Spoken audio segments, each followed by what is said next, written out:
notre pays, la République démocratique du Congo, est occupée militairement par les Tutsis rwandais et que cette occupation militaire a entraîné un certain nombre d'effets catastrophiques, à savoir une domination politique. On le voit aujourd'hui avec la razzia que le PPRD ou le FCC a réalisé lors des élections, que ce soit aux législatives, que ce soit aux sénatoriales et que ce soit pour les élections des gouverneurs.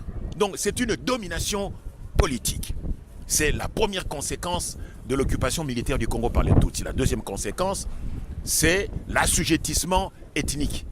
Comme vous le savez, les Bantous congolais sont entièrement sous l'emprise des Tutsis rwandais.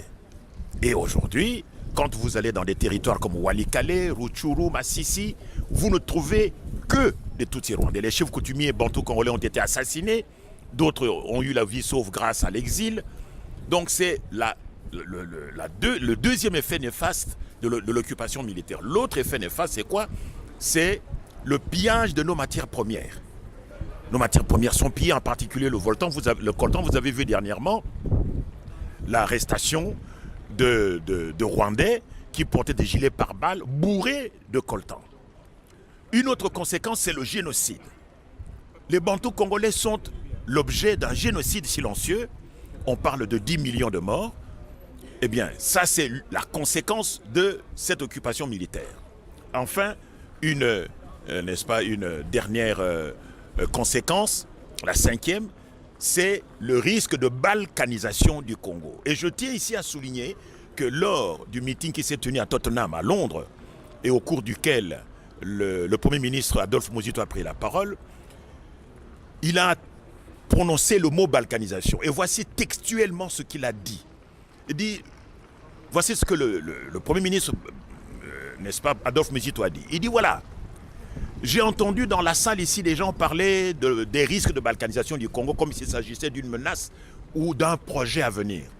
Il a dit, je suis désolé de vous contredire, la balkanisation du Congo est déjà chose faite, c'est une réalité.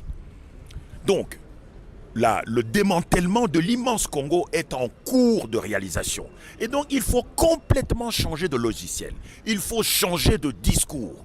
On ne doit plus continuer à parler comme si nous vivions dans une situation normale. Notre pays est en train d'être balkanisé, d'être dépecé en petits morceaux.